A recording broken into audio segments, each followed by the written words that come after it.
Okay, hello North Tahoe High students. Today we're going to go a brief video over the basics of dimensional analysis and see some utility and practice with it together in class.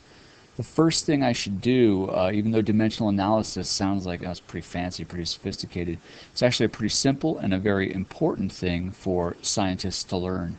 So the first thing we want to do is discuss what is a dimension. You might think kind of Twilight Zone. You've been transported to another dimension. We know that you and I live in a three-dimensional world, up, down, left, right, backwards, and forwards.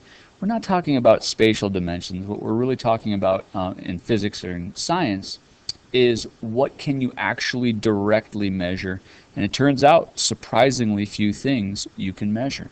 You can measure directly temperature. So I might call the dimension of temperature, I might give it this symbol, sort of a degree C in brackets.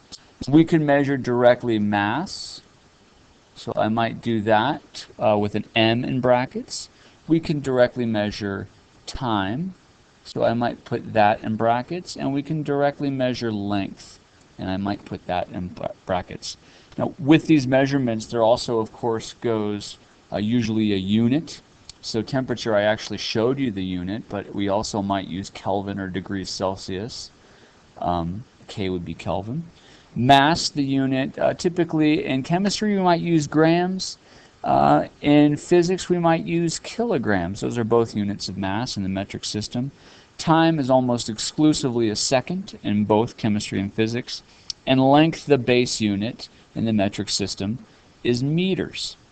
So we have the idea of a dimension as something measurable, and how we measure it, how we talk about it with each other, we also have the meter, or the unit rather, tied into that. As we've studied measurement in this class, we've realized we can get more things than just temperature, mass, time, and length in physics or chemistry. And one simple example might be the example of speed or velocity. How is that calculated? I mean, it's calculated. There's nothing that measures speed or velocity directly, no simple tool. It's basically a dimension that is measurable. It's length divided by the dimension of time. So your car may measure velocity in a length of miles, that would be the unit, per hour. In physics, we're going to almost exclusively use meters per second. Those would be the units. Meters describes the dimension length, and second describes the dimension time. So we can come up with a whole host of different physical quantities by doing calculations with these basically four dimensions. There's also another one that we'll study in the second semester, which is charge. Charge is something that's fundamentally measurable. So now that we know what dimensions are, we can talk about what is dimensional analysis. And in words, it means that we can treat these dimensions or these measurements as algebraic quantities. Let's first do a pretty simple math problem and show you hopefully what I mean by that. Let's look at this problem. That's an arrow there. 4 over 4 times 3 over 2 times 10 over 1. Typically in dimensional analysis we use a line, and we're going to call that the cancellation line. I'm going to rewrite this this way. Put the 4, the 3, and the 10 up top, and those are little multiplication dots that we're going to multiply them. And I'm going to put the 4 and the 2 and the 1 on the bottom. One way to solve this problem, the longest way, would just to be to multiply these things out. 4 times 3 times 10. 4 times 3 is 12, times 10 would be 120, and 4 times 2 times 1 would be 8. And that answer would be 15 is the answer in that case. But look at another way that we can think about this problem. If I have 4 times 3 times 10 over 4 times 2 times 1, I could realize that there's 4 common to both the numerator and the denominator, and they would cancel each other out. So I would get the same answer. This would be 3 times 10, 30, divided by 2 would be 15 again. So see how those canceled? Those two same numbers? That's what we mean by an algebraic quantity. Let's see how dimensions would do the same thing. So I will give you sort of a nonsensical example of this one just to get the idea. let's suppose that we had a measurement and we were measuring the length. So there's the dimension for the length. For some reason, we multiplied the length by a temperature, and then we multiplied that again by a mass. So 3 measurements of different dimensions are multiplied by each other, and then we divide it by maybe length, and we also divide it by then maybe a time. So because we can treat these dimensions as algebraic quantities, just as the 4's canceled before, these length dimensions will cancel as well. So length will cancel length, and this would be a weird one. I can't think of something in reality, but the answer would have dimensions of degrees or temperature, mass, divided by time. So we're going to do a little more realistic example here in a moment, but this is what we mean by dimensional analysis. You can actually treat those dimensions as algebraic quantities, just like numbers. So that means we could also maybe even do this. Doesn't have to be dividing, right? 4 times 4 is 4 squared. What if we have 2 dimensions of time, or two time measurements multiplied by one another? We could end up with something like time squared. And maybe if it was something in reality, the time was measured in seconds, our units would be seconds squared. And we'll see that pretty often, squaring units or squaring dimensions in this class. So here's a non-science example, but you'll get a feel for how useful this really is in fields other than science. A contractor is hired to build a fence 20 feet long. Each foot of fence requires 3 nails, and each nail costs $4. Expensive nails. How much would it cost to build the fence? So I always break dimensional analysis problems into 3 pretty simple steps. The first step is when you're reading a problem or doing a lab, you have to determine what do you want the dimension and unit for your answer to be. So number 1 reads, determine the dimension and unit you want for the answer. In this case, how much will it cost the fence to be built? So the dimension that we're thinking about, not a physics dimension, but the dimension is money. So it might be this, and we want our units to be in dollars. So we want our answer to be in dollars. Number 2, determine the relationships between the dimensions and or the units. So let's see what we have here. The contractor is required to build a 20-foot fence. Each foot of fence requires 3 nails. So the relationships would be 1 foot is related to 3 nails. So that's a relationship between dimensions. Here's a foot dimension or a length dimension and a nails dimension, right? And each nail costs $4. There's another relationship. 1 nail costs $4. So that's number 2. I've determined the relationships.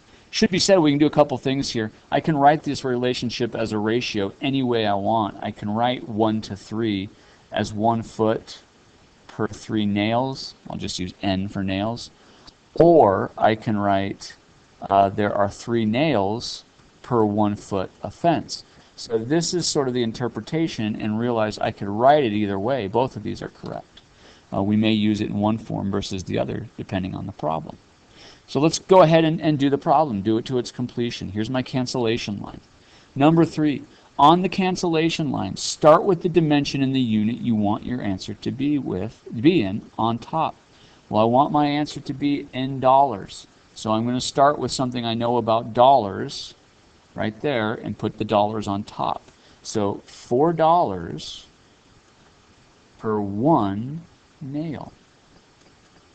Now it becomes a puzzle. I have to take my other pieces of information and put them and place them on the cancellation line so that everything that I want to cancel cancels, and I'll be left with only $1 that doesn't cancel. So here's my other relationship. Here's nails and feet. So if I put 3 nails up here per 1 foot down here, right? So I'm using this version of that relationship. I'm almost done. Look what happens. Nails over a nails cancels, and my answer would now be, if I stop the problem, in dollars per foot, but I know I want the fence to be 20 feet long. So dimensionally, again, what's happened?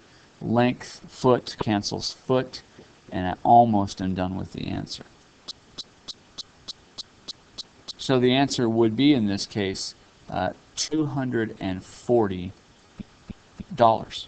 So that's the idea, of dimensional analysis in this case. Let's take a look at a problem that we'll probably do really often in science, physics, and chemistry, and that's usually one of conversion.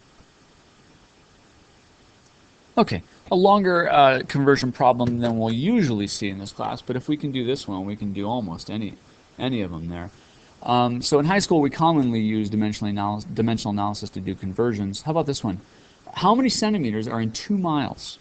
So the first step is to figure out what is the dimension and the unit you want your answer to be in. And I want how many centimeters is what I want my answer to be in. So the second step is to determine the relationships that we know between these. Now in this case, the relationships are just between units. We're just converting one distance to the other. We're not changing dimensions. So let's figure out what we know. Some of the uncommon ones are given to you, but I do know that we have 2.54 centimeters in an inch, and there's 5,280 feet in 1 mile. So the second step would be, here's my cancellation line. I start with what I want my answer to be in up top. So I might start it this way.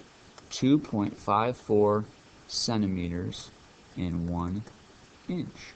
There's some other pieces of information that are commonly known that aren't stated here. I need to cancel inch, and there's no inch in this relationship, but I do know that there are 12 inches in 1 foot. And now I can use this relationship. There are 5,280 feet in 1 mile. And we're talking about how many centimeters are in 2 miles. So 2 miles will finish this problem off. So again, let's look at the dimensional analysis. Mile cancels mile, foot cancels foot, inch cancels inch. The only thing that doesn't cancel is centimeters. It's up top. So our answer will be in centimeters. If centimeters were somehow in the bottom, the answer would be in per centimeters. It's not the same thing. So when I put into the calculator, my exact answer, without thinking about these are measurements, becomes this number.